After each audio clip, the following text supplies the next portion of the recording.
So akhirnya dia bagi tahu, bila lepas tu dia kata wa asbaha fuadu ummi Musa farigha. Akhirnya hati dia rasa kosong. Kosong ni boleh define macam-macam ah. Antaranya ialah banyak sangat perasaan sampai tak tahu nak rasa apa, so kita define kosong ah. It can be sebab dia selama ni hati dia penuh dengan Musa, sekarang dah kosong, jadi kosong. So Allah dah bagi tahu ini sifat an'amta. Dia masih buat keputusan yang keputusan tu akan menyelamatkan dia nanti, dan akan menyelamatkan ekosistem Bani Israel, yang akan menyebabkan semua orang akan selamat nanti dengan pilihan yang macam tu. Susah tak pilihan tu? Susah. Tepat tak dia? Tepat. Iyyaka na'budu wa iyyaka nasta'in. Hanya kepada engkau lah kami mengkhususkan kemuncak kedudukan dan setinggi-tinggi keampunan. Antara benda yang kita belajar ialah kita belajar untuk tunduk dan menyerah dulu, baru kita minta tolong. So selalunya kita belajar dalam hidup ni, kadang-kadang kita jadi orang yang bila ada masalah, stuck, kita terus nak kena selesai. Tapi ada momen yang sangat penting kita belajar suratul Fatihah, tekan button pause untuk menyerah pada Allah supaya kita dapat jalan keluar. Ini bukan menyerah pada orang. Maksudnya bukan. Jadi macam bila kita dia okay, fine, memang ada perbezaan dari sudut ada waktu kita memerlukan jalan keluar sekarang, itu ialah skill dan sebagainya. Tapi basically secara whole system dalam kita punya masalah-masalah yang kita lalu dan sebagainya, kita kena faham dan mengerti satu perkara, iaitu kita kena belajar untuk menyerah, mengakui kebodohan, mengakui ketidaktahuan depan Allah, lalu jalan keluar memang akan terbuka. Di ayat yang lain kita akan nampak Allah SWT sebut pasal inna lillahi wa inna ilaihi raji'un. Allah kata alladzina idza asabathum musibah qalu inna lillahi wa inna ilaihi raji'un ulaika alaihim salawatun min rabbihim wa rahmah wa ulaika humul muhtadun. Iaitu orang yang bila ditimpa musibah, dihempap dengan musibah, hal-hal yang buruk, dia kata inna lillah wa inna ilaihi raji'un. Kami ni datang dari Allah. Elektrik ini datang dari Allah. Dan dia akan pulang kepada Allah Ta'ala. So inna lillahi wa inna ilaihi raji'un. Kita macam menyerah, kita kata ya Allah tolonglah, aku serahkan engkau. Di samping mereka tengah bekerja-kerja macam ni, tapi kita kena ada satu jiwa hamba, kata Allah, kau carikan jalan, kau bukakan jalan untuk selesai masalah. So iyyaka na'budu wa iyyaka nasta'in. Lepas tu alhamdulillah. So bila kita sebut na'budu, kalimah hamba, selain daripada maksud hamba itu ialah sifatnya rendah, bawah dan sebagainya, kalimah hamba juga bermaksud kalimah yang selalu di-engagekan terjemahan ataupun dia punya perbahasan maksud dia oleh ulama-ulama bahasa kepada menyesal, nadima. Hamba juga dia terikat juga dengan keinginan yang banyak. So sifat hamba ni dia macam dia ada banyak benda yang dia nak capai dalam hidup. Dia nak buat sesuatu, nak rasa sesuatu dan sebagainya. Dan kita akan masuk pada fasa menyesal. Dan inilah emosi-emosi yang Allah ciptakan di dalam jiwa hamba tu sendiri. Dan dia pada kalimah abd tu sendiri, selain pada diterjemahkan sebagai hamba, dia juga mengendong kalimah abd ini pada maksud menyesal dan juga keinginan yang banyak. Dan memang kalau kita study, keinginan-keinginan kita memang banyak. Dan keinginan kita ini ialah bahagian daripada zinah ataupun hiasan yang Allah berikan kepada kita. Sebab tu Ad-Dihlawi dia membahaskan berkaitan dengan kemahuan kita untuk upgrade sesuatu ialah tanda bahawasanya Allah SWT instill, masukkan sesuatu unsur dalam diri kita ialah menyukai dan mencintai kecantikan. Once kalau kita beli kereta ataupun kita nak pakai baju sesuatu, kita tak nak pakai baju yang sama setiap hari. Kita, yelah ada je nak pakai baju setiap hari, okey je. Nanti ada pula yang kata, tapi itu senang. So kalau let's say kita pakai baju, kita bukan hanya nak pergi ke tempat kerja ataupun pergi ke kelas atau pergi ke sekolah atau pergi satu tempat. Kita bukan nak pergi kepada satu level A kepada level B sahaja. Kita nak pergi dengan style. Bila kita driving, kita bukan hanya nak drive kita sampai A ke B saja. Kalau A ke B saja, kita boleh je naik public. Lambatlah sikit. Atau boleh je beli kereta yang dah pakai 10 orang pakai sebagai contoh. Sampai tak? Boleh sampai. Dulu saya suka bawa kereta yang family punya kereta kan. Kita ada family punya kereta yang sifatnya tak ada siapa bertanggungjawab dengan kereta tu. Maksudnya kalau kita isi minyak penuh, esok ada orang habiskan, dia akan habis sampailah ada orang yang terasa macam fine aku buat. Macam tu. Ataupun ada orang letak ikan kat situ, dia boleh jadi ikan tu kat situ lah. So nak katanya mungkin Tak tahu lah semua orang ada ke tak, tapi saya nampak ramai family dan kawan-kawan ada. So kereta yang macam ni, boleh tak kalau let's say kita bawa je ke mana-mana? Boleh je. Tapi unsur manusia tu tak selesa. Dan ini salah satu maksud dalam suratul Insan. Allah kata, Inna hadainahus sabil. Allah SWT menghadiahkan ataupun instil satu hidayah, jalan hidup. Dan diterjemahkan ataupun ditafsirkan sabil yang juga ialah bagaimana kita hidup untuk improve semua benda. So untuk improve semua benda ialah bahagian daripada manusiawinya kita. So abd ialah keinginan yang banyak ialah bahagian daripada abd, tapi bahagian juga daripada abd ialah rasa menyesal buat sesuatu. So iyyaka na'budu wa iyyaka nasta'in juga salah satu maksud daripada sambil kita bercakap, daripada maksud yang pertama ialah pengakuan bodoh, pengakuan rendah, iaitu hanya pada engkau lah kami mengaku kami tak pandai, kami menyerah, kami tak erti. Juga kita katakan hanya kepada engkau lah kami salurkan segala keinginan kami yang banyak, tapi sesuatu yang tidak sepatutnya dilakukan. Sebagai contoh, hanya kepada engkau lah kami akui penyesalan dan kekecewaan kami. Di bawah abd tu juga. Pada kalimah abd tu. So kita sebut iyyaka na'budu tu dia macam mengendong banyak benda. Iyyaka na'budu wa iyyaka nasta'in. Hanya kepada engkau lah kami minta tolong.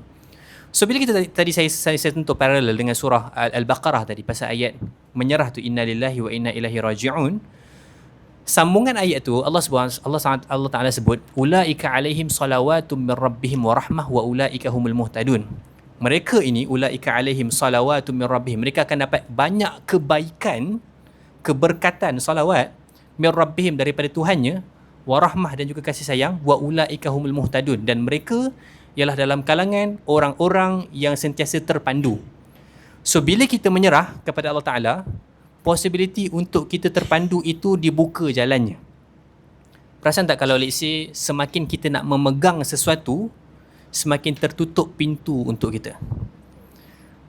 So bila kita nak membuka pintu, kita kena lepaskan sesuatu. So tak boleh semua benda kita nak bawa. Kalau kita nak pergi ke office, tapi kita sayang sangat kita punya PS5, kita sayang sangat dengan semua barang dekat rumah kita, kita nak bawa semua benda, itu bukan pergi office, tu pindah. So bila kita buat benda tu, kita dah jadi orang yang sifatnya macam tak faham pergerakan tu, sebab kita tak boleh nak menyerahkan untuk bergerak. So muhtadun, terpandu, ialah keadaan yang mana kita boleh berfikir dengan baik. Kita cuma boleh berfikir dengan baik, ada emotionally kita stable bila kita boleh menyerahkan dan let go sesuatu dalam hidup kita, iaitu ada prinsip inna lillahi wa inna ilaihi raji'un tu tadi. So kalau tak ada prinsipal tu, kita tak jadi orang yang muhtadun dekat surah Al-Baqarah bagi tahu. So kita cuma akan terpandu ketika mana kita sudi untuk meninggalkan benda-benda daripada hidup kita. Ada satu cerita pasal, saya pernah sukalah dengar cerita ni, banyak kali dengar, iaitu ada monyet ke apa. Monyet ni satu perangai yang sifat dia lah, kalau dia pegang sesuatu dia tak nak lepas. Satu nenek Cina ni, dia nyonya ni, dia monyet ni kalau pergi satu tempat, kita memang kalau dia nak ambil roti tu, dia ambil roti tu. Jangan gaduh dengan dia, dia memang akan ambil. Biarlah dia ambil, walaupun kat perkemahan dulu zaman sekolah tu, itulah satu-satu roti yang tinggal. Keluar je lah cari, jangan gaduh dengan dia. Monyet, jangan gaduh, kita level tinggi. So satu waktu nyonya ni dia letakkan makanan di dalam satu bekas yang lubang tu cuma boleh masuk tangan saja, dan boleh keluar tangan tu bila tangan tu tangan kosong saja. So dia nampak makanan dalam tu, dia masukkan tangan dia, dia pegang, guess what? Monyet dia tak lepas. Walaupun dia kena keluarkan, tapi dia tak nak lepas, sampai akhirnya dia mati di situ. Okay, saya kena clarify, saya tak pasti cerita ni betul ke tak. Walaupun cerita ni selalu didengari, cumanya dia ada pelajaran lah, iaitu kalau let's say kita tak boleh nak let go, kita boleh mati kat situ. Kita tak boleh nak urus hidup kita. So memang ada banyak benda yang kita kena lepaskan. Macam tu juga konsep infak. Konsep infak, nafaqah, salah satu maksud dia ialah aliran tau. Sebab tu munafik digunakan nafaqah tu ialah kerana dia mencipta terowong tikus, lubang. Sebab munafik ni kan orang yang bermuka-muka. Dekat orang ni dia nampak untung, dia akan cakap macam ni, dengan orang ni cakap untung, dia akan cakap macam ni. So dia akan ada lubang, dia masuk, keluar, aku okey kat sini, keluar, okey kat sini. So dia tidak pernah nampak dekat atas dia sedang meletakkan dia ni part mana ataupun dia sebelahi siapa. So itu ialah sifat munafik lah, dia bermuka-muka. Sebab tu kalau kita study pasal sirah, kalau kita sekarang kita tahu Abdullah bin Ubay bin Salul dia orang jahat, orang munafik. Zaman dulu kalau kita duduk situ, kita tak tahu Dia lah orang yang kanan Nabi. Dia orang kanan Nabi. Orang yang sifat dia, kalau let's say Nabi tengah bagi ceramah kat depan, something like, zaman tu tak ada mic, tapi dia akan pegang mic dulu, contohnya. Ni contoh semua fokus Nabi ni. Masalahnya siapalah yang akan tak fokus kalau Nabi datang? Kita nak bercakap ke Nabi ada kat sini?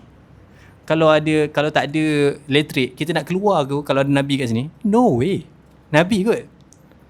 So nak katanya dia tak perlu benda tu. Tapi he love the mic. Dia just nak bagi tahu dia relevan lagi dia kat sini. Sebab dulu kan dia ahli politik zaman dekat Madinah, Yathrib. So itu sifat munafik. Saya nak cerita pasal infak. Infak ni sifat dia ialah dia mengalirkan, maksudnya sama juga, mengalirkan sesuatu. Kerana macam Ustaz Fakhrul suka bagi analogi ni, saya ambil balik analogi ni. Contohnya kalau dekat KL Central, kereta api lalu, kereta api tu stop. Dan dia stop je. Kereta api yang lain tak boleh lalu langsung. So apa jadi dengan trafik? Sangkut. Stuck. Sama macam Hormuz. So setelah Hormuz ditutup, apa jadi dengan semua kapal? Sebab tu kalau kita tengok pakai ekonomi tu bagi tahu yang even kalau dibuka pun sekarang setelah Hormuz tu, kalau selesai, still akan ambil masa 3 hingga 6 bulan. Sebab jam. Teruk kat situ. Macam tu infak. Infak ni kalau kita infak, kita sedang mengeluarkan apa yang kita bagi tu, saliran tu bergerak supaya ada saliran atau ada benda lain, train lain boleh masuk, which is rezeki kita boleh masuk. Once kalau kita tahan rezeki kita tu, ada rezeki nak masuk tak? Tak ada. Tapi janganlah faham benda ni dalam bentuk tak buat saving. Buat saving juga. Sebab ada orang salah faham kata Abu Bakar bagi semua. Abu Bakar satu iman, yang kedua ialah dia ada kemampuan untuk buat duit balik esok. Kalau tuan-puan rasa hari ni duit, contohnya dalam poket ada 10,000. Tak adalah dalam poket 10,000, dalam kad ada 10,000. Keluarkan 10,000 tu habis, dalam SB pun kosong kan, contoh. Dalam tabung haji pun kosong kan, contoh. Jangan kosongkan tabung haji nak ibadah. Okay. Contohnya yang lain. SB dengan kosong kan. Kalau ada kemampuan esok dapat balik jumlah yang sama, silalah buat infak macam Abu Bakar. Sebab Abu Bakar ada kemampuan bisnes macam tu. Sebab tu dia boleh. Sebab tu Abu Bakar punya konsep infak ni dikecualikan. Maksudnya orang lain jangan ikut macam Abu Bakar. Dia cuma kisah inspirasi, tapi kita tak boleh ikut sebiji-sebiji. Sebab dia bagi semua benda kepada jalan Allah Ta'ala. So itu infak. So kita jalan alirkan, maka dia akan buka pintu. Kita kena serah diri, maka dia akan mengalir. So iyyaka nasta'in, aun, pertolongan yang sifatnya dia minta ketika mana kita mencuba sesuatu. Maksudnya bila kita minta tu, kita dalam keadaan kita dah cuba sesuatu. Contohnya macam bila kita drive kereta, tayar pancit, kita pergi tepi, kita macam tak tahu sangat nak buat apa, tapi at least lah, contohnya at least kalau kita tak tahu pasal kereta pun kita tahulah ada tayar spare lah kat belakang tu. Contohnya kalau tak tahu tu macam biasa kena buat apa, itu bahayalah. So kita tahu ada tayar spare kat belakang tu, at least kita buka lah tayar spare tu, kita pergi letak yang 3 tu kat depan tu, buat sesuatu. Itu aun. Maksudnya permohonan tolong yang sifatnya kita mulakan dulu. Ini ialah satu benda yang sifatnya ialah kita kata iyyaka na'budu wa iyyaka nasta'in, kepada engkau lah kami menyembah, kepada engkau lah kami minta tolong. Maksudnya lah kami usahakan sesuatu untuk mendapat pertolongan engkau wahai Allah. Inilah sikap yang diajarkan melalui suratul Fatihah, supaya kita berusaha untuk capai pertolongan Allah, bukan tunggu. Sebab tu dalam konsep rezeki, Nabi suka cerita pasal keluar macam burung keluar pagi, yang yakin bahawasanya perutnya akan terisi bila balik. So dia tidak, sifat rezeki itu tidak sifatnya menunggu, dia lah bekerja, bergerak. Dan even masuk rezeki juga ialah bukan sesuatu yang hanya diberikan oleh Allah Ta'ala, dia juga maksudnya lah Allah beri dari sudut potensi. Potensi fikiran kita boleh dapat rezeki banyak ni, contohnya, tapi kita tak buat, tak dapat.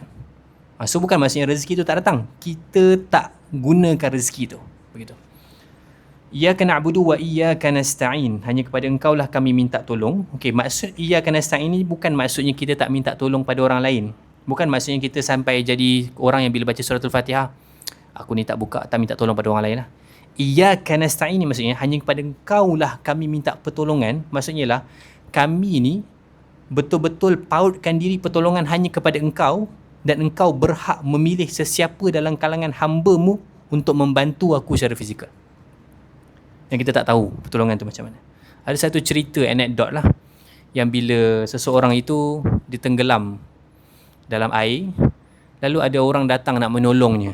Dia kata, aku tunggu Tuhan, aku tunggu Tuhan. Lepas tu ada orang nak tolong, ada bot pula datang nak tolong. Dia kata, aku tunggu Tuhan. Sekali sampailah dia jumpa Tuhan, matilah maksudnya. Dia kata, kenapa kau tak tolong aku? Allah kata, aku dah hantar semua orang untuk tolong kau. Kau pilih untuk tak tolong diri sendiri. Macam tu. So, itu cerita anekdot saja. Cuma nak bagi tahu bahawasanya konsep permintaan tolong tu, kalau let's say kita tak mampu nak bentuk nasta'in. Nasta'in maksudnya ialah pertolongan yang sifatnya kita tolong diri kita, kita susah nak dapat pertolongan. Contoh, kalau let's say seseorang tu dia memang tak nak belajar, bagilah tutor macam mana pun, dia tak dapat. Dia memang sifat ilmu tu ialah dia kena usaha. Dia kena ulang, dia kena repeat. Kita bagi tutor yang paling power dan paling mahal pun, kalau dia duduk tu diam, tak nak cuba sesuatu, tak dapat. So sifatnya lah dia perlu bergerak. Dan menariknya kalau kita nampak, bermula daripada ayat ni, kita guna iyyaka na'budu wa iyyaka nasta'in lah, kita gunakan istilah nun ataupun menunjukkan kami. Sebab suratul Fatihah, dia mengajarkan kita untuk hidup dalam komuniti. Kita sedang minta pertolongan bukan seorang-seorang, kita minta sama-sama. Walaupun kita ada masalah dengan orang sebelah, walaupun suami isteri dalam proses perceraian, tengah bergaduh, kita masih minta tolong dekat Tuhan yang sama. Na'budu, iyyaka na'budu wa iyyaka nasta'in. Tuhanku, hanya kepada Engkau lah kami khususkan penyembahan, permintaan tolong, akuan bodoh, tak pandai, penyesalan aku dengan apa yang telah berlaku. Dan hanya pada Engkau kami minta tolong untuk Kau bukakan jalan. Walaupun sama-sama tengah bergaduh, kita minta pada doa, kita minta dalam doa kepada Tuhan yang sama. So itu sebuah keindahan di mana bila kita ada isu dalam kalangan kita, kita tidak pernah ada isu yang melibatkan Allah. Maksudnya kita macam isu tu ialah isu sifat muamalat saja, isu deal dengan orang saja, tapi dia tak kacau kepada hubungan kita secara akidah kepada Allah Ta'ala. Kita masuk pada ayat seterusnya, ihdinas siratal mustaqim. Wahai Tuhan kami, ajarilah, bimbinglah, lorongkanlah kami ke jalan yang jelas, lagi terang, lurus dan tegak, tanpa bengkang-bengkok, yang seharusnya membawa kami menuju redha-Mu dan bukannya jalan yang terpesong daripada kebenaran dan kebaikan. Okey. Ini ialah tafsiran Syekh Majid Makki berkenaan dengan ayat ni, iaitu ihdinas siratal mustaqim, iaitu bimbinglah, ajarkanlah, lorongkanlah. Ihdina, hada ni ataupun huda, kita terjemah sebagai hidayah. Datang dari kalimah hadalya yang membawa maksud kita incline kepada sesuatu.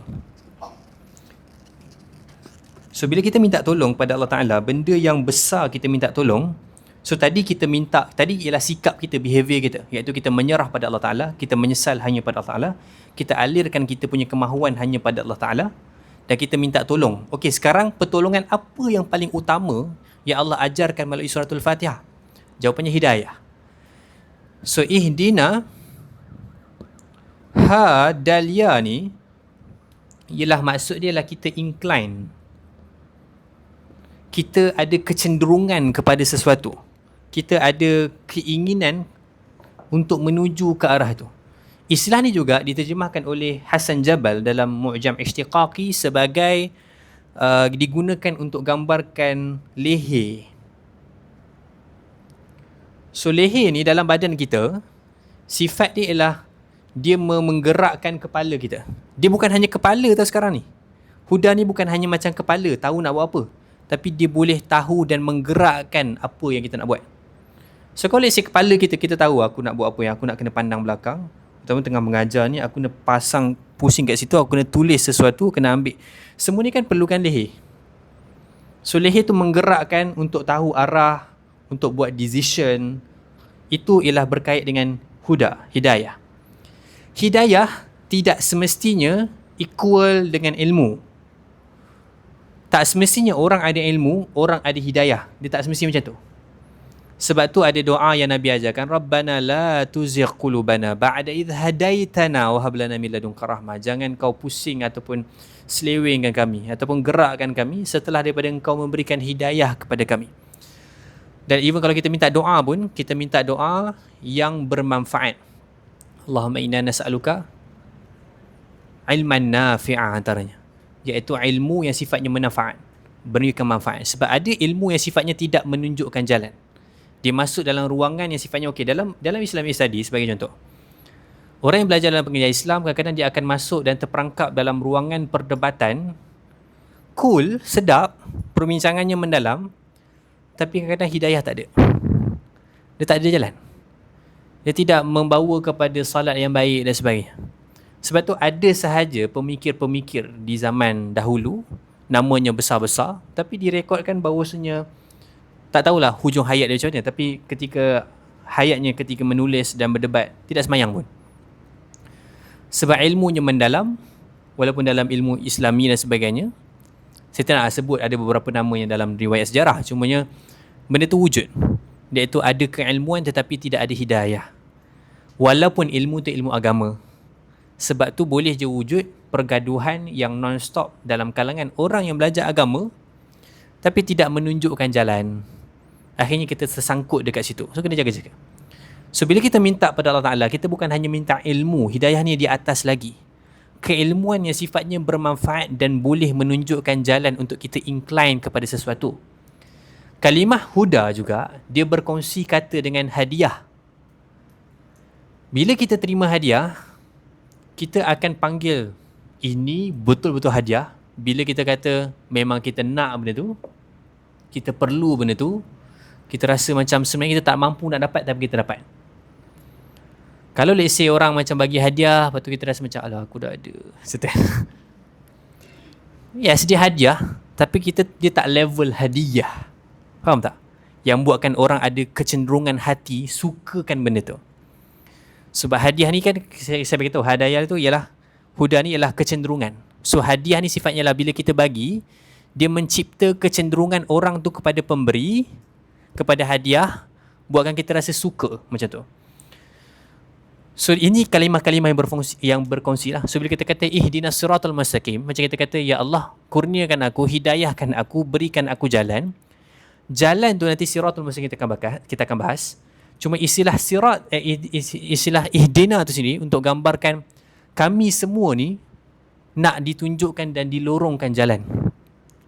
Gerakkan kami punya leher ni tunjuk kat tempat yang betul, supaya kami pandang benda betul. Khususnya di zaman di mana kita tak tahu benda tu betul ke salah. Dulu kita boleh bezakan AI tak AI. Sekarang ni macam jap, ni AI ke tak Ada orang bukan main artistik, sekali kata AI, macam ya Allah terlukanya hati dia. Dan ada orang yang sifatnya macam dia guna AI, dia kata macam semua orang macam wow power dia. So akhirnya sekarang kita berada dekat dunia yang sifatnya macam kebenaran tu tak pasti. Lepas tu ada satu doa yang sangat baik kita baca, Allahumma arinal haqqa haqqa warzuqna ittiba'ah wa arinal batila batila warzuqna ijtinabah. Ya Allah tunjukkanlah aku yang betul itu betul dan berikan aku rezeki untuk aku ikut benda yang betul, dan tunjukkan aku benda salah tu salah dan berikan aku rezeki untuk jarakkan diri aku dengan benda yang salah. Manis gila doa ni. Sebab kadang-kadang kita tak tahu benda tu betul as betul. Dan kadang-kadang kita dah tahu benda tu betul, kita tak ada pula kemampuan nak ikut. Macam dia membaca keburukan rokok, lalu dia berhenti daripada membaca buku itulah, bukan memberiku. So kadang-kadang kita akan nampak dia di kebenaran tu boleh sampai, tapi tak semestinya ada kemampuan untuk ikut. So ihdina ialah tunjuk, cenderungkan diri kita, ajari kita, bimbingkan diri kita. Okey, apa beza antara huda dan juga rushd? Dalam Quran ada juga istilah huda, dalam Quran ada istilah khrashada. Dalam nama Allah ada nama Allah Ar-Rashid, ada nama Allah Al-Hadi, iaitu yang memberikan hidayah. Beza dia ialah Al-Hadi ataupun hidayah, dia lebih kepada unsur yang sifatnya tunjukkan jalan untuk kita incline pada sesuatu. Rasyada dia lebih kepada jejak langkah. So kita dah tahu, kita macam ibaratnya dah masuk dalam satu tempat, betul dah tempat ni. Tapi nak langkah yang mana satu. Contoh, zikrah kat mana? Atas Taqwa ke atas SDS contohnya. So adalah yang naik kat atas Taqwa dan sebagainya. So dulu kat situ, dulu zikrah kat situ. Okey. Tak salah lah secara penuh. Cuma salah dari sudut dimensi masa lah. So kalau let's say dia pergi kat sini, itu ialah hadi. Maksudnya dia huda, dia ada inclination untuk ke sini. Tapi bila dah masuk sini, nak duduk mana Mana tempat yang paling sejuk, paling selesa, senang nak tulis, lepas tu kapet dia sedap, bla bla bla bla bla. Itu rusydah. So sekarang kita minta pada Allah Ta'ala rasyada. Macam tu. Jejak langkah yang dalam ruangan hidayah tu kat mana. Macam tu. Contohnya kalau let's say kita ada orang yang nak dikahwini, dia ini cukup dah.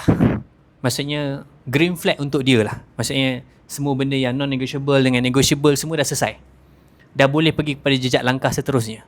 Nak buat apa dulu? Hanya tu hidayah. Jejak langkah seterusnya. Apa jejak langkah yang sifatnya paling tepat? Paling boleh make sure benda ni dimudahkan semuanya.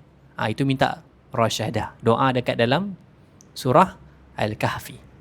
Iaitu bila pemuda-pemuda Al-Kahfi ni, dia bukan hanya minta huda, dia minta rasyadah. Sebab dia tak tahu nak buat apa dah.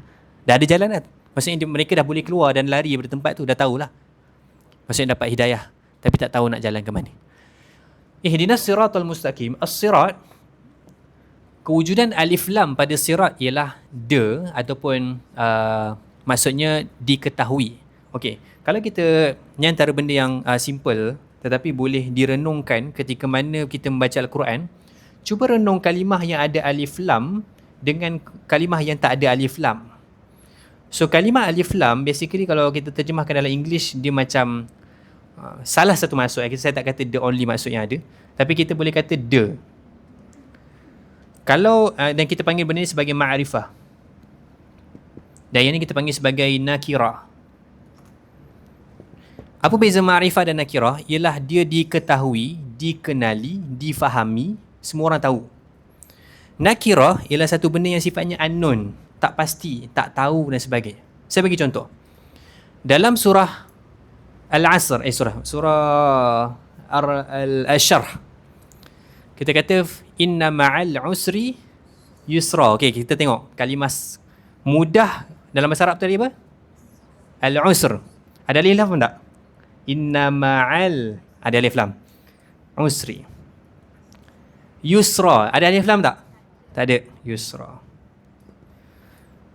Al-usr, usr maksudnya susah. Yusr maksudnya senang. Al maksudnya diketahui. Yusra ada ni maksudnya tidak diketahui. Dalam kata yang lain, di setiap masalah kita yang kita nampak, bersama dengannya ada banyak kemudahan yang kita tak nampak. Ada tak benda yang kita perasan jalan keluar tu sebenarnya sudah bersama dengan kita daripada awal, tapi kita tak sedar. Kita terpaksa travel sejauh itu yang rupanya ada di Malaysia sahaja, contohnya. So itu contoh lah. So boleh jadi kadang-kadang Yusra tu ialah kawan kita, boleh tolong, tapi tak access dengan dia, macam tu. So Allah SWT bagi tahu kesukaran memang coexist dengan kesenangan, dan sifat kesenangan dia selalu tak terlihat. Sebab kita kadang-kadang kita expect jawapan dalam bentuk yang kita nak. Tak semua jawapan dalam bentuk kita nak. Ada orang yang kadang dia tanya saya soalan, saya bagi jawapan, dia macam fikir tu bukan jawapan dia. Betul, kalau bagi anda tu bukan jawapannya, tu bukan jawapan. Bagi saya tu jawapannya. Tapi kita boleh bincang lah, sebab framework jawapan pun berbeza-beza kan. Okay. So itu al-usr al-isra. Kemudian kita tengok kepada kalimah as-sirat kat sini. So jalan. So basically kita kata siratal mustaqim, al dan juga mustaqim, sifat kepada tu. So jalan yang lurus, as-sirat al-mustaqim. So jalan ni sifatnya alif lam. So diketahui ke tak diketahui? Diketahui. So kita dah bagi tahu dalam Al-Fatihah dia menjadi kunci kepada 113 surah yang lain. So jalan ni boleh diketahui ke tak boleh diketahui? Boleh. Baca surah yang lain, kita akan jumpa ayat-ayat tu. Kita akan jumpa orang yang ada masalah macam mana, jalan tu apa, kita ada jumpa. Dia bukan satu sifat yang macam kau nak berguru, kau kena siapkan sesuatu benda dulu. Kau tak sedia untuk berguru ni, jalan kau panjang. Tak, jangan susah kau orang. Dia kadang-kadang ada orang yang kadang-kadang dia tanya dia nak berguru, dia macam kita akan panjangkan perjalanan dia. Apa niat kau? Apa, macam jumpa bomoh lah nak belajar. So, kita ni nak belajar, kita kena tahu bahawasanya jalan pelajaran tu ialah sifatnya obvious. Dia boleh access, dia logik, dia satu benda yang kemas, satu benda yang clear, satu benda yang certain. Okay? As-sirat. Al-mustaqim, dan satu lagi ialah dia satu jalan yang khusus, bukan banyak pilihan. Bukan hari ni saya rasa saya tak nak sembah Allah, saya nak sembah benda lain, esok saya nak sembah Allah. Tak. Dia satu-satu jalan yang kita ketahui itulah jalan yang betul. Al-mustaqim diterjemahkan sebagai lurus, juga boleh dilihat daripada kata-kata yang berkongsi dan juga berakar daripadanya, antaranya ialah qama yaqum ataupun yuqim, bergantung kepada macam mana kita lihat kalimah ini juga. So antaranya ialah bila kita nampak qama, berdiri, dia bermaksud mustaqim ni ialah lurus tapi dengan makna tegak, berdiri betul dan juga tidak condong. Sebab tu kalau kita tengok Syekh Majid Maki ketika mana menterjemahkan dan juga menafsirkan kalimah ini, antara ayat yang digunakan ataupun istilah yang digunakan ialah jalan yang jelas, lagi terang, lurus dan tegak tanpa bengkang-bengkok. Nampak? Dia clear, mustaqim. So jalan yang berdiri, jalan yang tidak condong, jalan yang dia bukan hanya jalan yang sifatnya dia bukan bengkok, dia memang clear. Kita ada prinsipal. Lepas tu kita akan tengok kalimah-kalimah yang menyandarkan kepada agama, din, sifatnya ialah sifat yang agama tu ialah sifatnya ada qaim, iaitu dia berdiri dalam keadaan dia stable dan juga tidak dilanggar oleh mana-mana perubahan waktu. Contoh macam ni. Christianity, sudah jumpa tak orang-orang Kristian yang boleh engage dengan LGBTQ? Sudah. Even dah masuk church. Ni saya terkejut. Saya suka untuk ke church untuk kadang-kadang dengar waktu saya belajar dulu, sebab saya belajar dalam Islamic Theology, so basically kena belajar pasal agama-agama lain. Jangan fahami saya pergi church macam tu. Saya pergi untuk saya faham. Okey, hari ni talk apa. Tapi sudah ada di beberapa tempat talk dalam church yang boleh membenarkan LGBTQ yang sebenarnya kalau kita baca Bible, ini salah besar. Tapi benda tu berlaku sebab certain agama sifatnya ialah untuk mencari pengaruh sebesar-besarnya, melondehkan sebahagian daripada prinsipal dan meninggikan bukan prinsip utama tapi menjadi prinsip. Contoh, Jesus love you. Jesus sayang. Sayang dijadikan satu prinsip utama, tak kiralah kamu melanggar kebenaran. Baru ni pun saya suka tengok debate antara LGBTQ dengan konservatif. Ada yang emotional, ada yang okay, ada yang stable dan sebagainya. Dan saya akan nampak sisi-sisi itu mula keluar lah dari sudut orang-orang yang dalam agama lain yang, tapi kita susah untuk jumpa. Bukan susah, memang tak ada pun untuk orang yang betul-betul beragama Islam menerima LGBTQ sebagai satu benda yang sifatnya benar. Kita engage, harmoni, ruang kerja, itu perbincangan lain. Sisi kebenaran dan menerima dia sebagai satu benda yang solid ataupun valid, nope. Tak ada dalam ruangan tu. So agama ni sifatnya mustaqim, solid, tegak, lurus. Dan kalimah ini juga membawa maksud, kalau kita faham dari sudut tadabbur dan juga reflection emosinya, ialah siratal mustaqim, ialah jalan di mana kita boleh tetap berdiri berdepan dengan banyak hal dalam hidup. So bayangkan, kita ada masalah, kita salat, kita baca suratul Fatihah, ihdinas siratal mustaqim. Macam ibaratnya aku tak tahu nak berdepan macam mana kat dia lagi. Tapi kita ada safe space dekat dalam solat kita ni, kita kata kat Allah, ya Allah, tunjukkan aku, bimbingkan aku, ajarkan aku jalan untuk aku berdepan dengan jalan yang paling tepat sekali. Sebab boleh jadi kita berdepan dengan sesuatu, kita buat sesuatu tu makin worse. Boleh jadi? Boleh. Sebahagian confrontation yang kita buat, dia makin worse. Sebahagian confrontation yang kita buat, dia makin okay. Rupanya secara tidak sedar sebenarnya kita sedang meminta di dalam solat kita untuk make sure setiap daripada pilihan yang kita buat selepas waktu solat kita tu ialah pilihan yang almost tepat, dekat dengan siratul mustaqim. Kalaupun tidak tepat, dia berada dalam ruang lingkup as-sirat tu sendiri, jalan yang besar tu. Dan antara hikmahnya kepada permintaan ni, sebab kita minta banyak kali setiap hari, 17 kali kita baca suratul Fatihah. Untuk gambarkan hidayah, dia bukan sifatnya minta sekali dapat dah okey bertahan. Dia memerlukan permintaan secara berterusan. Dia bukan satu benda yang sifatnya letak. Macam contohnya waktu saya buat rak buku ni, saya tak adalah buat, saya beli besi apa semua, kayu, saya panggil saya bagi tukang, saya conteng-conteng, saya kata buat bentuk macam ni. Betul dia buat. So saya dapatlah murah sebab saya design sendiri kan. So bila buat ni, kita buat tinggal. Ini bukan sifat hidayah. Maksudnya maintenance dia sifat dia lah takat bersihkan habuk je. Tapi ada sifat hidayah ni, dia macam tumbuhan. Dia punya maintenance setiap hari. Kena bagi makan, maksudnya bukan bagi makan tu, maksudnya dengan air, siram. Dia perlukan dapat sunlight, dia perlu dapat nutrition dan sebagainya. Semua benda tu kena ada. Macam kita. Kita boleh expect hari ni kita bagi anak kecil kita makan, bagi susu, lepas tu kita tinggal 5 hari. Saya tak boleh fikir tinggal 3 jam pun. Tinggal 5 hari, macam alah kan dah bagi tadi. No, dia ialah satu benda yang sifatnya begitu. Allah nak bagi tahu itu konsep hidayah. 17 kali kita minta. Pernahkah kita makan 17 kali sehari? Tak. Maksimum 5-6 lah. Waktu camp memang makan banyak kan, 5 kali, 6 kali. Saya pun tak tahu. Kadang camp tu tajuk dia belajar sabar daripada para anbiya, makan 6 kali. So bila kita study pasal tu, kita akan nampak Allah Subhanahu Taala mengajar kita berkenaan dengan hidayah ni ialah satu benda yang sifatnya kita minta berkali-kali dan disiram secara berkala. Kalau tak, dia akan mati. Dan kemudian kita akan nampak juga jalan ini ialah jalan yang sifatnya memerlukan usaha. Istilah qama juga ialah mustaqim, juga merujuk kepada jalan tu tegak, which is dia memerlukan effort. So jalan tu bukan satu jalan yang sifatnya kita boleh enjoy, relax, tenang. Sabar secara aktif tu ialah sifat dia ialah kita bekerja untuk make sure kita gain sabar tu. Dia bukan satu benda yang sifatnya kita boleh enjoy dan boleh dapat sabar.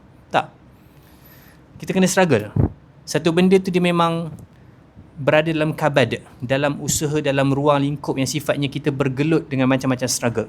Okay?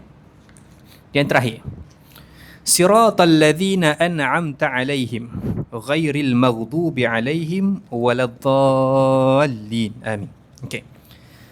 Ayat yang terakhir ini menjelaskan kepada kita berkenaan dengan apa jalan tu, yang mana dia menjadi kunci untuk kita faham cerita-cerita apa yang ada dalam Quran untuk bawa kita. So basically kita akan jumpa siratal ladzina an'amta, jalan yang diberikan nikmat, alaihim, ke atas mereka, ghairil maghdubi alaihim, bukan jalan orang yang dimurkai, dan bukan jalan orang yang sesat. Orang yang sesat.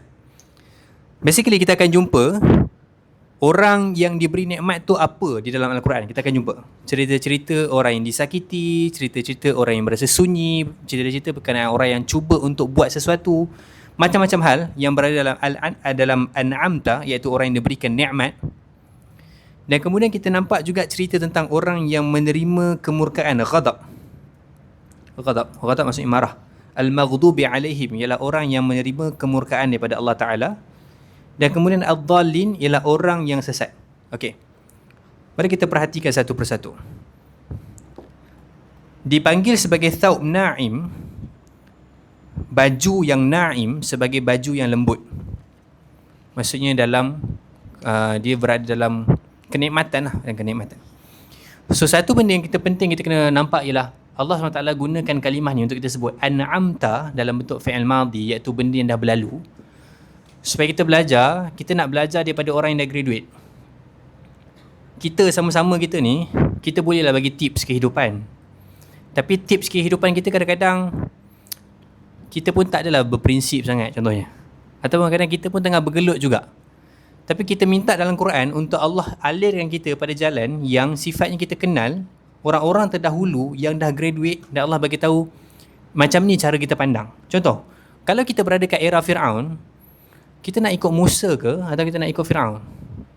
Ada orang kata kalau kita hidup zaman Nabi kan best.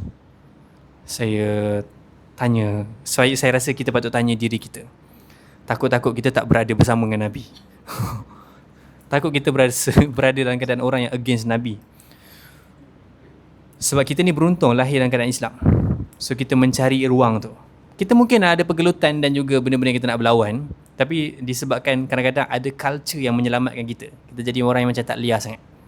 Masih okey. Kalau boleh jadi liar, agak liar tak? Macam tu. So kita tak tahu. Wallahualam. So benda yang pertama antara kita belajar ialah kalau kita nampak cerita tentang Nabi Musa AS, orang yang berada dalam keadaan buat sesuatu dekat Egypt ketika itu, Mesir, terbunuh seseorang, duduk dalam pelarian 10 tahun, sekitar 10 tahun dekat Madian, balik semula, tak rasa belong sangat dengan kalangan Bani Israel sebab dia tak duduk dengan kalangan Bani Israel. Kemudian dia balik, dia bagi tahu dia Nabi, macam mana dia nak convince Bani Israel. So untuk orang Bani Israel ni dia akan rasa macam, aku nak dengar Tuhan aku memang bagi aku makan, walaupun aku memang hamba dia, memang aku teruk kena, tapi aku dapat bawang, aku dapat rempah-rempah, aku dapat makanan, aku duduk penjara, tapi ya still lah. Sekarang ni ada seorang ni dia bagi tahu dia Nabi, dia akan bawa kita keluar kepada tempat yang kena struggle, pergi kat padang pasir, travel, aku tak pasti apa benda. Susah. Comfort zone ataupun sekarang nak grow. Kalau let's say kita berada kat tempat tu, kita macam alah tak apalah, macam ada abusive dalam company ni, dah memang macam tu lah, semua company sama je contoh. So akhirnya kita bentuk sikap tu agak-agak kalau zaman tu kita berada kat mana tak tahu. So bila kita study benda tu, kita tak nak tengok hanya pada waktu ni, sebab boleh jadi orang yang dilihat sebagai berjaya rupanya tidak berjaya dekat akhirat. Orang yang tidak berjaya dilihat macam tak adalah, tak ikut dia, rupanya dia berjaya. So dalam Al-Quran Allah beritahu an'amta, iaitu orang yang telah diberikan nikmat, untuk gambarkan mereka ni dah capai, dah graduate, mereka dah berjaya kat situ, dah achieve. Kita nak tengok benda tu. So bila kita dapat kisah Nabi Musa AS, perubahan gaya bentuk hidayah, sebab tadi kita minta hidayah, dan kita faham pasal hidayah ni, pasal orang tu ialah dia luar daripada hanya unsur pekerjaan. Dia ada kita ada fokus kepada bacaan cara fikir, kita ada fokus pada behavior. Tuan-puan, cuba cabut kita punya kerja daripada diri kita. Siapa kita? Contoh kalau let's say dia ialah kerja besar-besar, contohnya engineer ke apa ke. Let's say kalau bukan engineer, orang nak panggil apa? Okay, Imran. Okay, orang nak panggil apa selain tu? Kita akan selalunya pergi pada behavior dia, kan? Baik ke, bagus ke tak. So maksudnya kalau let's say kita cabut semua kita punya kedudukan ataupun achievement kita ni, akhirnya luntur ialah hanya apa yang kita percaya dan apa yang kita praktis. So benda ni yang kekal dengan diri kita. Tapi bila kita jumpa orang kita macam, aku nak cakap apa macam mana nak cakap dengan dia, aku buat ni dan sebagainya kan. So kita nak bagi tahu achievement, tapi sedangkan kalau kita lunturkan dia, gugurkan dia, yang tinggal ialah behavior saja. Sebab tu benda yang sangat bernilai. Lepas tu dalam Quran Allah gambarkan ialah ketepikan sekejap pasal branded dan sebagainya. Sebab kalau kita berada dekat zaman tu, kita tengok Qarun, fakhraja ala qaumihi fi zinatih. Lepas tu mereka semua kata ya laitalana mithla ma utiya Qarun. Dia keluar dengan barang branded. Barang branded, ikuti saya, berjaya, kaya, bla bla sebagainya. Barang branded yang sifatnya macam, dan orang kata macam, kalau aku dapat macam dia, aku nak join lah, aku nak ikut dia, aku nak bla bla bla. So nak katanya kita tak tahu pun lagi. Tapi zaman tu nak kata kena gugurkan benda tu, kena faham agama, kena faham, so dia akan bersih. So an'amta ialah satu benda yang sifat yang penting, ialah disebutkan sebagai orang yang dah graduate, dan juga ialah orang yang sifatnya dalam keadaan nikmat. Kenapa juga dipanggil sebagai nikmat? Sebab iman ialah nikmat yang sangat ulung, kerana kita akan berdepan dengan semua benda yang berubah, tapi kita tahu kita akan balik kepada Allah Subhanahu Wa Taala, yang mana dia akan menenangkan kita. Sebab tu ayat pasal an'amta alaihim juga ialah tentang orang-orang yang beriman, yang bergolak emosi dia, yang hancur perasaannya, tetapi tetap membangunkan ketenangan dan juga lapang dadanya dengan percaya kepada Allah Subhanahu Wa Taala. So itu an'amta alaihim. So bukan kita belajar an'amta alaihim dalam keadaan nikmat hanya enjoy, tak. Dia adalah satu keadaan yang memang hidup ni penuh dengan ujian, tapi kita boleh membentuk rasa tenang. Dan kita sekarang ni kita tengah baca surah Al-Fatihah dekat dalam solat, kita kata siratal ladzina an'amta alaihim. Aku nak jalan tu. Kan sebelum tu kita minta ihdinas siratal mustaqim. tunjukkan kami, ajarkan kami, bimbing kami kat jalan yang lurus yang boleh berdepan dengan benda tu. Macam-macam hal. Iaitu jalan yang diberikan nikmat. Iaitu orang yang dia graduate yang berjaya tu, aku nak jalan yang macam tu. Walaupun hidup aku ni, sebab Allah akan customize kita punya ujian beza-beza, tapi aku nak pilih jalan hidup yang sifatnya, walaupun keputusan yang betul tu tidak mengukir senyum pada aku, tapi keputusan tu betul. Sebab tak semua keputusan betul, kita keluar masuk kereta, akhirnya. Tak. Ada benda yang masuk kereta, apa benda aku buat ni? Ada banyak macam tu. Dalam Quran kita akan nampak Allah SWT rakamkan bila ibu Musa tinggalkan anaknya. Keputusan tu sebagai seorang mak, logik ke? Tinggalkan anak dekat air. Saya ni nak bawa pergi pantai pun, wife saya cakap, awak pergi tenggelam kat situ. Anak tu bagi kat saya.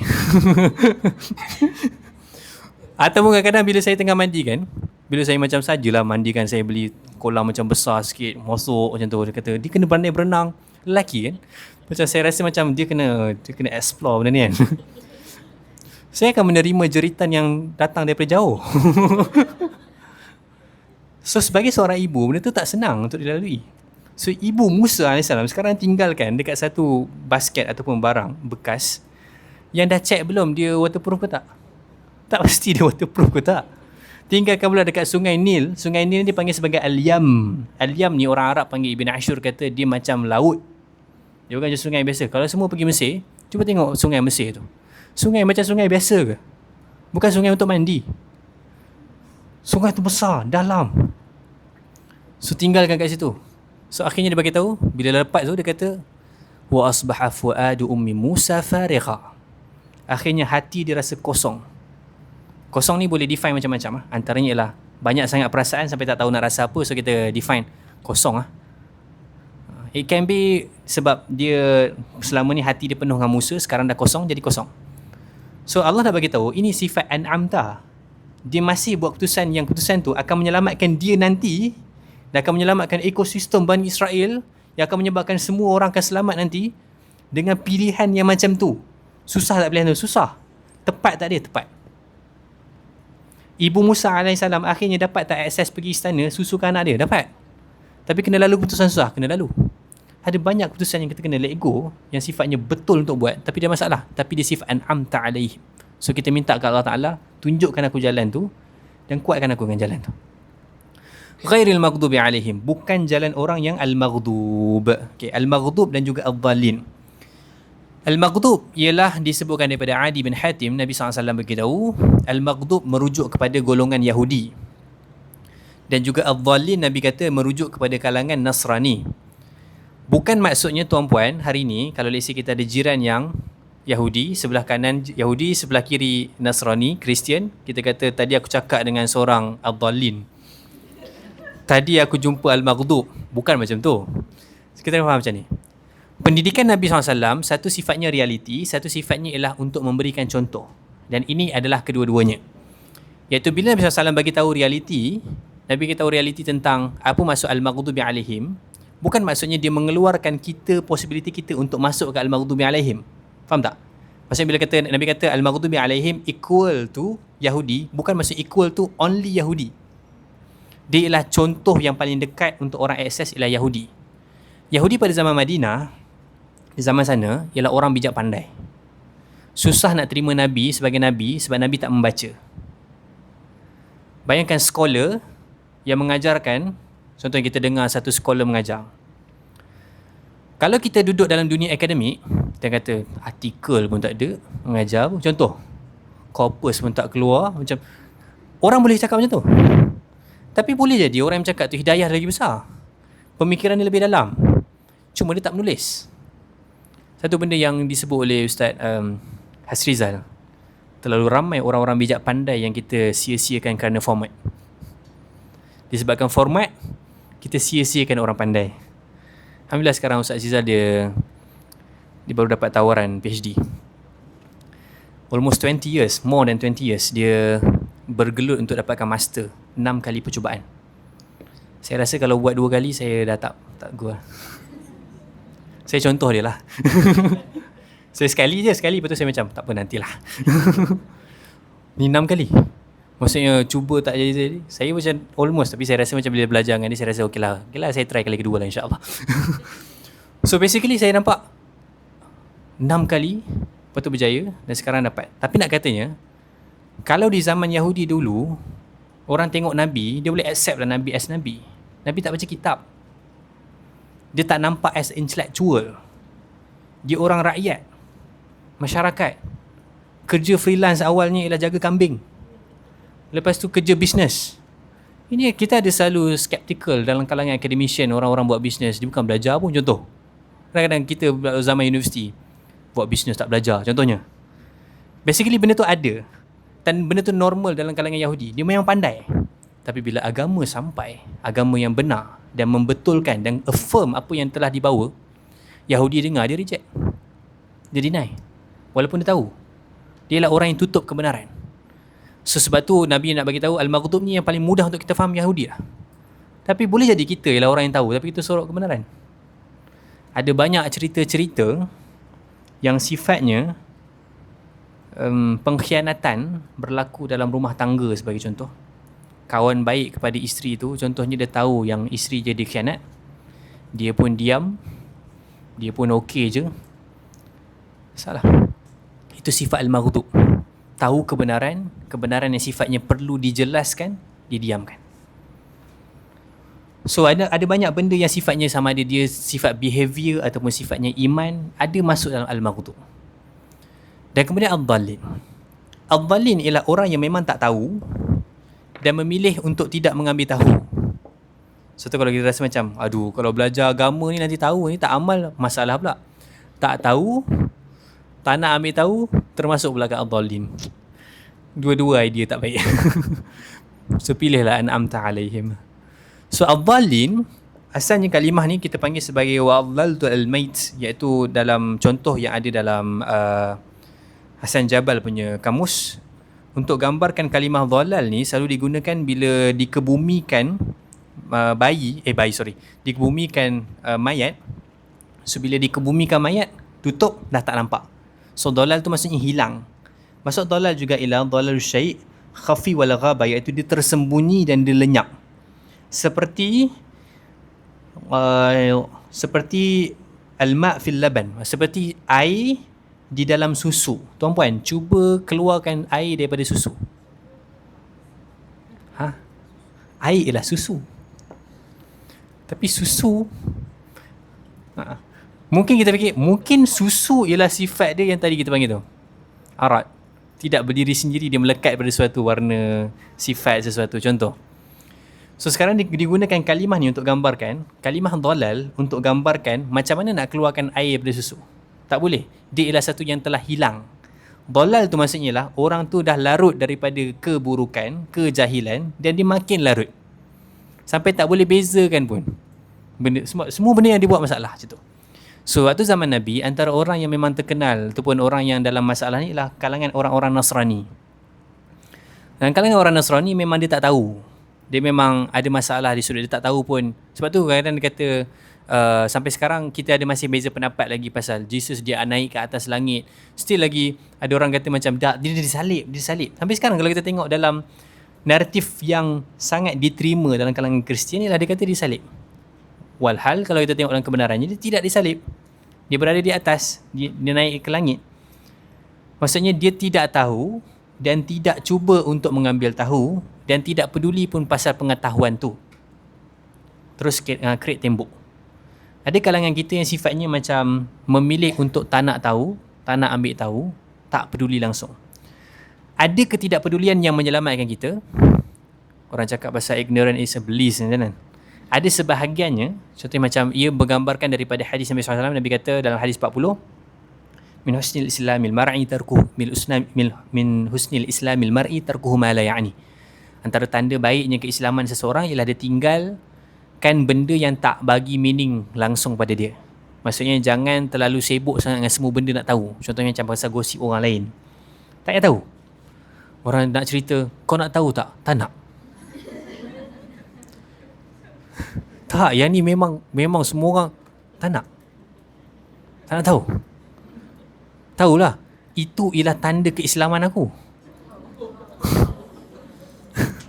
Kalau kita macam, oh, tapi Nabi bagi tahu, min husnil islamil mar'i, tanda keislaman seseorang, tanda kebaikan Islam dia, dia tinggalkan benda yang tak ada kaitan dengan dia. Let's say orang cakap, ni pasal suami kau. Okay, boleh. Ada kaitan. Bukan rumah tangga orang lain. So sebab tu kena bezakan. So al-dhalin jangan kita kata macam, aku ni al-dhalin ke? Aku tak ambil hal pasal, kena bezakan benda tu. So dia ada clarity. So kalau let's say orang tu pisahkan diri daripada benda yang tidak perlu diketahui, tu an'amta, bukan al-dhalin. Orang yang diberi nikmat, orang yang ada nikmat keimanan. Kemudian pada akhirnya kita sebut amin, ya Allah kabulkanlah. Mari kita rangkumkan keseluruhannya. Bismillahirrahmanirrahim. Okay, kita mula dengan isti'azah dahulu. Saya akan sebut, saya akan bahas secara ringkas supaya kita boleh pusingkan semula. A'udzu billahi minasyaitonir rajim.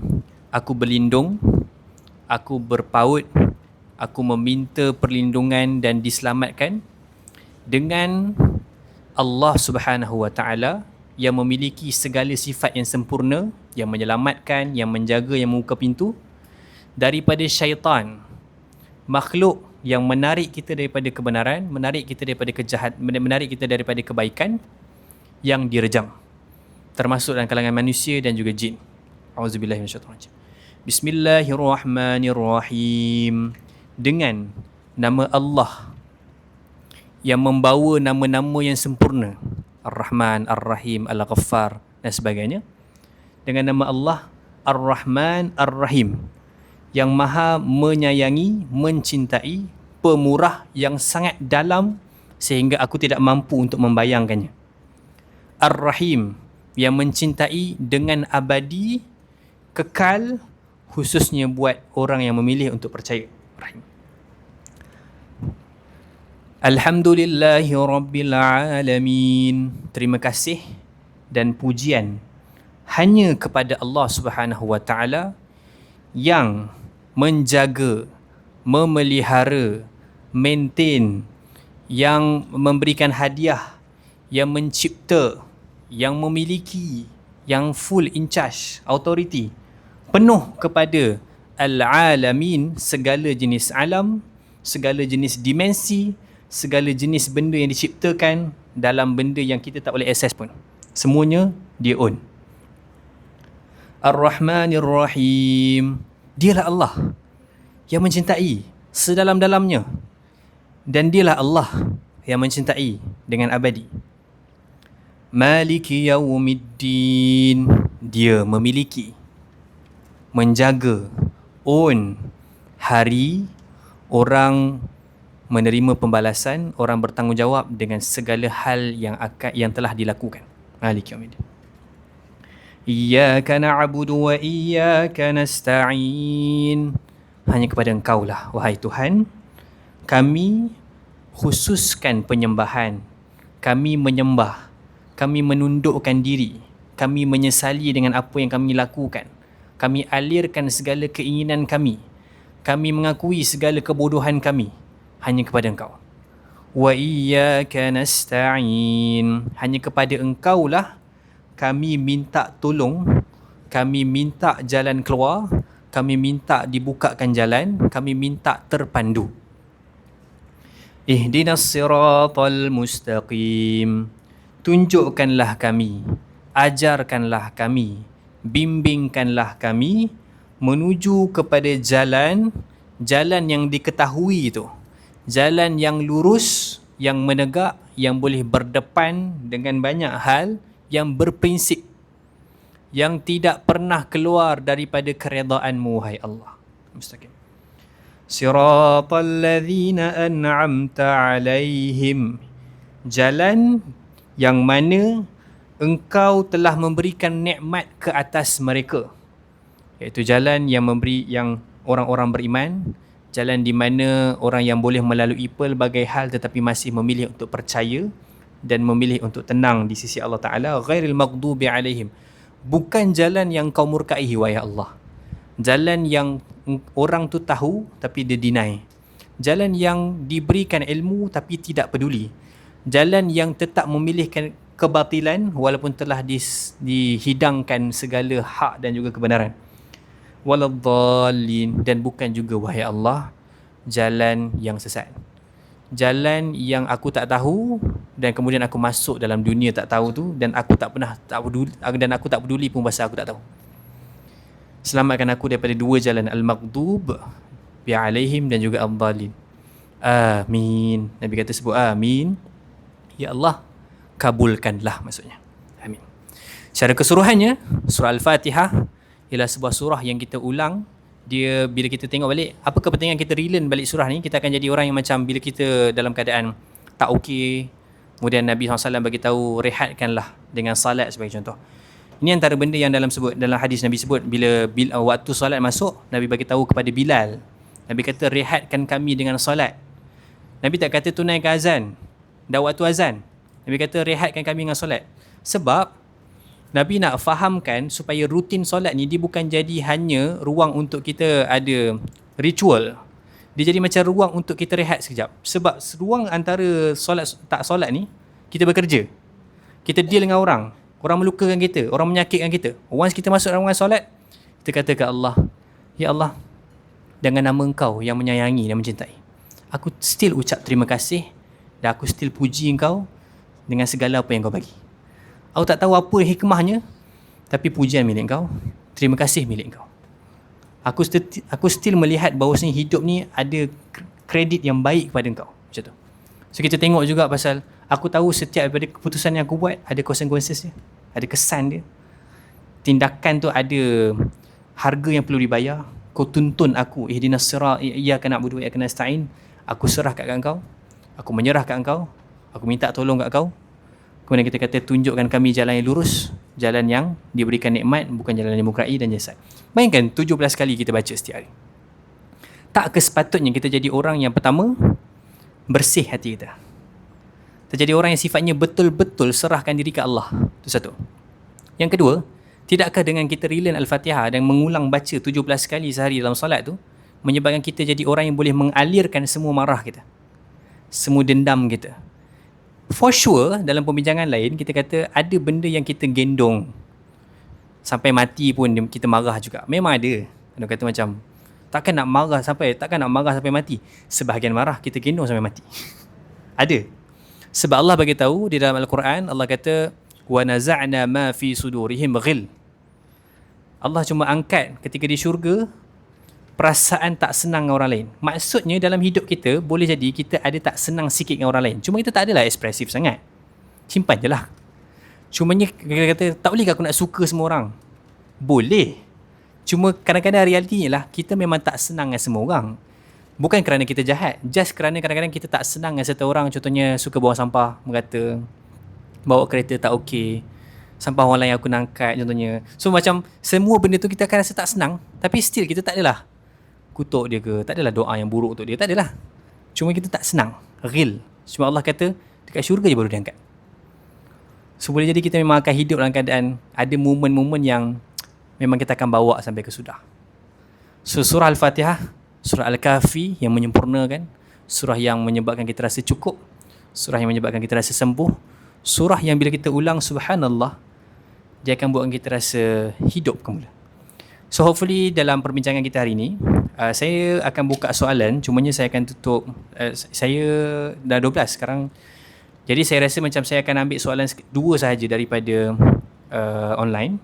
Selebihnya saya tutup recording, kemudian saya akan stay kat sini. Kalau ada soalan, boleh tanyalah kat saya. Saya rangkumkan dahulu, iaitu moga-moga dalam hari-hari yang terbaik di dunia ini, hari-hari Zulhijjah, Allah Subhanahu Wa Taala mengurniakan kita untuk relearn dan belajar semula apa yang kita baca setiap hari lah. Harapannya ringkas tetapi kefahamannya akan membawa kepada jalan yang mendalam, iaitu memahami suratul Fatihah akan membawa kita kembali balik pada jalan yang paling dekat kita dengan Allah SWT, iaitu salat. So salat dengan Al-Fatihah ni ialah satu hal yang memang kita akan bawa. Sebab tak semua dari kita hafal surah banyak-banyak. Tapi ada sebahagian daripada kita yang memang hafal certain surah dan sebagainya. Jadi kita boleh capture benda tu. Dan ada soalan ke? Tak ada. Okay, kalau tak ada, saya just ambil satu soalan daripada online. Kalau untuk fizikal nanti saya ada je kat sini sejam lagi insyaAllah. Bagaimana cara terbaik untuk lupakan sakit hati terhadap rakan baik? Tak lupa kot.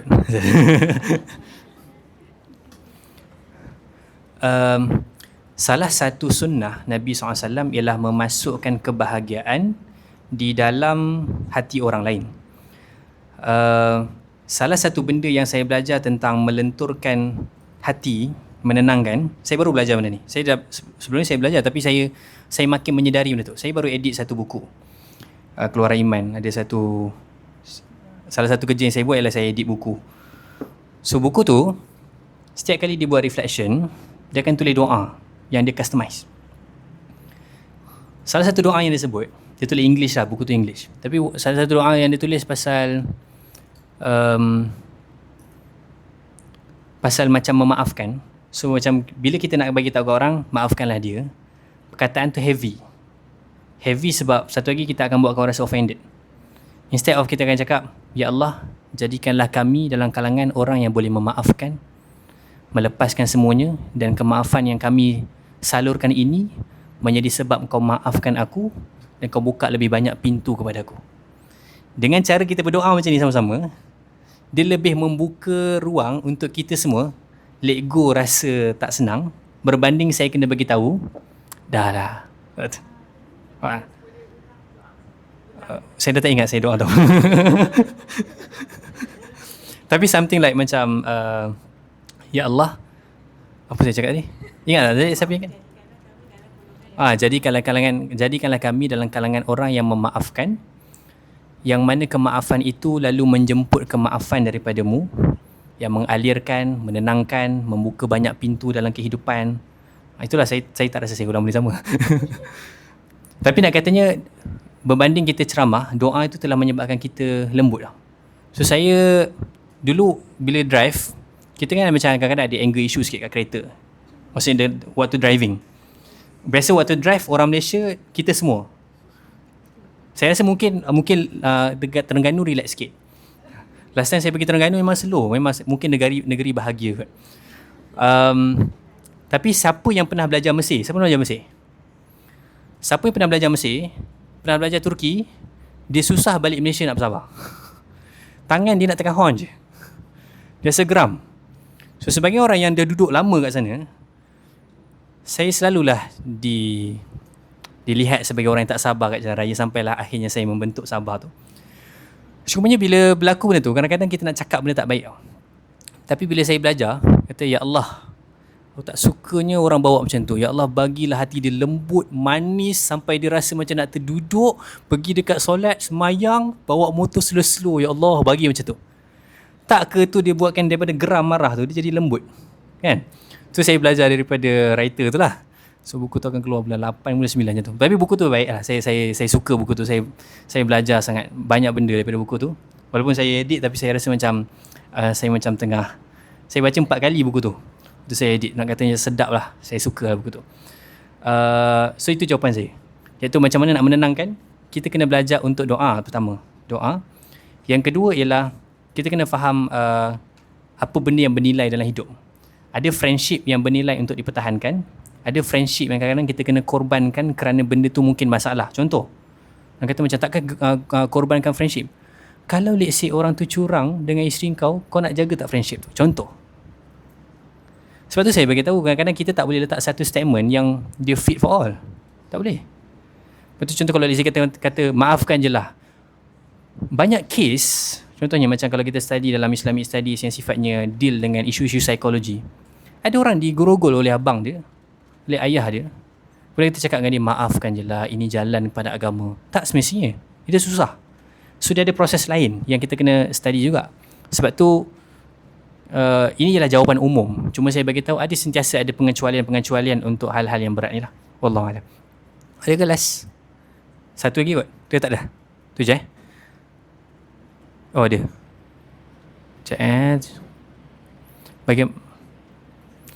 Hasad dengki memang tak dapat dilupus. Hasad dengki boleh dilupuskan. Hasad dengki masalah spiritual. Rasa tak senang dengan hasad dengki benda berbeza. Hasad, kalau kita sayang surah Al-Falaq, ia adalah maksud keinginan untuk menghancurkan apa yang orang dapat dan kebencian untuk melihat orang tu dapat lebih daripada kita. Tu hasad. Rasa tak senang lain. Rasa tak senang just rasa macam contohnya dia punya tindakan, dia punya karakter tak apa senang sikit. Hasad ni kenapa ada problem? Sebab dia melibatkan takdir Allah. Aku usaha banyak ni dapat ni. Dia tak usaha sangat dapat. So dia ada hasad. Aku harap dia macam tu. Nampak? Dia ada nak menjatuhkan sebagainya. So hasad dengki ada ubat dia. Maksudnya hasad dengki ialah perlu sesuatu diubati, dan salah satunya ialah memohon, dan salah satu ubat ni ialah memohon perlindungan daripada Allah Ta'ala. Sebab ramai ulama cakap macam ni. Baca surah Al-Falaq, hujung tu kan min syarri hasidin idha hasad. Kita minta perlindungan daripada orang yang hasad ketika hasad tu dia tengah grow. Sebab kita tak ada benda yang boleh jamin orang yang tengah berhasad untuk berhenti daripada buat apa yang dia nak buat, melainkan Allah. Kalau orang tu dah hasad, dia dah betul-betul dalam keadaan emosi dia dah dahsyat, kita tak tahu apa lagi yang boleh lindung kita melainkan Allah. Betul, kita minta perlindungan daripada Allah Ta'ala. So dia saya cadangkan ada buku keluaran IBDE, tajuk dia pasal penawar hati, something like that. Dia buku tu diterjemahkan oleh Hamzah Yusof daripada English. Englishnya sedap juga version, saya tak ingat tajuk dia. Tapi dia berkaitan dengan isu-isu hati dan macam mana kita cuba untuk faham balik proses kenapa kita merasai sesuatu tu dan macam mana kita nak alirkan semula. Terjemahannya ada ke IBDE, saya tak ingat, tapi hati-hati, penawar hati ke apa tah. Tapi terjemahan Hamzah Yusof. Tapi English ni saya tak ingat, cumanya mungkin boleh carilah dia punya guna hint-hint tu. Yang terakhir sekali sebelum kita habiskan dekat online, macam mana kita nak tahu sama ada kita masih berada di jalan yang lurus atau sebenarnya sudah mula tersasar tanpa sedar. Ini ialah bila kita minta ihdinas siratal mustaqim, salah satu minta tu ialah hidayah yang ada ilmu. Maksudnya bila kita nak tahu yang kita sebenarnya tersasar, kita jangan duduk dalam, contohnya kalau let's say kita bawa satu kapal yang jalan dia tu lurus, kemudian jalan tu tak ada orang langsung dan kita dah tersasar jauh, dan kemudian kita tak buka kompas, kita tak buka apa-apa, Waze ada ke dekat laut, saya tak pasti. Tapi nak katanya tidak membuka sesuatu yang menyebabkan kita makin tersasar, makin kita tak sedar yang kita tersasar. So circle apa yang kita nampak setiap hari akan membantu kita melihat apakah itu benda yang betul, apa itu yang salah. Benda yang betul dan salah tu betul, ada. Cuma kadang kita akan longgarkan dia secara cara fikir kita, kognitif kita. Contoh kalau setiap hari nampak, contohnya kalau setiap hari nampak orang bercinta, contohnya nak kahwin tapi bercinta dalam keadaan selalu keluar, kemudian pegang tangan sampai level pegang tangan dan sebagainya, dan kita nampak benda tu hari-hari daripada kita kecil, takkah kita define benda tu sebagai tak tersasar? Asalkan tidak berzina, contohnya orang cakap itu. No way, salah juga. Benda tu besar, ada problem. So benda tu perlu dibaiki. Macam mana proses kita ta'aruf dan sebagainya, dia kena dibaiki lah. Walaupun kita ada beza, walaupun kita ada jalan yang macam okay, sampai level mana kita boleh discuss benda tu, cuma katanya sampai ke tahap tu sudah mendekati zina dan sebagainya, kita clear. Tapi kenapa ada orang yang dia tidak tahu? Sebab dia tak tahu dia tersasar kerana dia berada dalam keadaan macam tu. Ada benda yang kita cuma makin jelas kalau kita belajar keluar sekejap. Contoh kalau let's say kita tengok rumah kita, adakah kita nak nampak rumah kita cantik ni dengan kita tengok dekat-dekat, ataupun kita keluar sekejap tengok, oh, macam anak saya bila dia didokong oleh sesiapa, dia akan macam ni, dia akan tengok whole picture, dia tengok mata, hidung. Lepas dalam 4-5 saat dia akan pilih nak menangis ke tak. So biasanya orang ada jambang dia tak menangis. So adik-beradik saya kebanyakannya dia menangis lah. Itu saya singgah jumpa kawan saya yang dia non-Malaysian, dia pegang tak menangis. Macam dia kata macam, oh ada jambang. Gitu. Okay. Dan terakhir sekali berkenaan dengan ada yang tanya tadi, kenapa kita gunakan kami instead of aku? Kerana kita, satu, solat jemaah ialah satu benda yang dituntut untuk bersama-sama. Yang kedua ialah kita diajar dalam agama ini untuk kita bahagia dan untuk kita bergerak, kita kena gerak dalam jemaah, community. Maksudnya kita, okay, for sure, kita hidup ni tak semua orang akan faham kita. Takkan ada orang faham kita. Sebab tu pembinaan masjid pun, certain tempat, antara atmosfer yang dibangunkan ialah ruangan masjid perlu dicipta untuk meraihkan atmosfer yang ramai, tetapi dalam masa yang sama dia boleh meraihkan kesendirian. Antara yang berjaya buat macam ni kat Masjid Turki. Kalau Masjid Turki kat ruang tengah tu kita akan rasa macam masjid dia, macam kita boleh semayang rasa jemaah tu. Tapi kalau rasa nak duduk sorang-sorang, dia ada ruang space uzlah kat tepi-tepi tu untuk dia duduk. Tak siapa akan kacau. Kalau masjid yang jenis open space sangat, kadang-kadang susah sikit. Datang je macam nak buat hal sendiri, nak baru hari tu macam contoh nak menangis ke.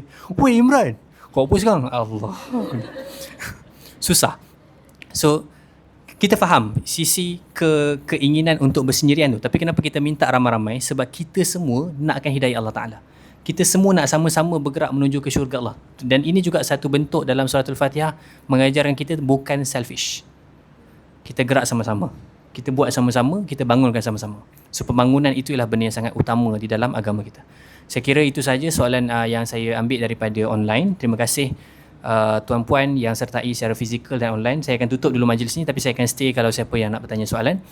Moga-moga Allah Subhanahu Wa Taala merahmati kita dan memberikan ruang kebaikan kepada kita.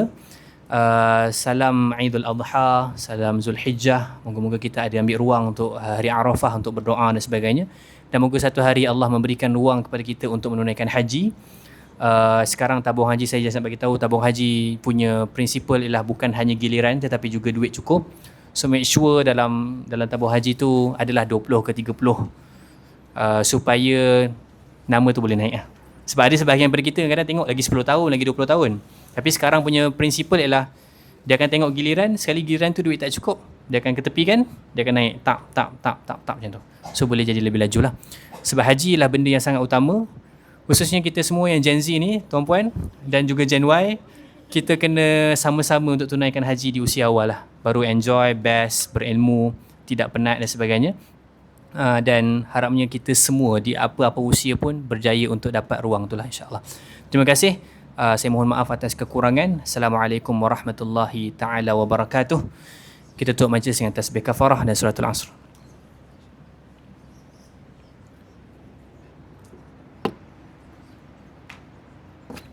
Boleh tutup rakaman dulu. Okey, kalau ada soalan silakan. Sila.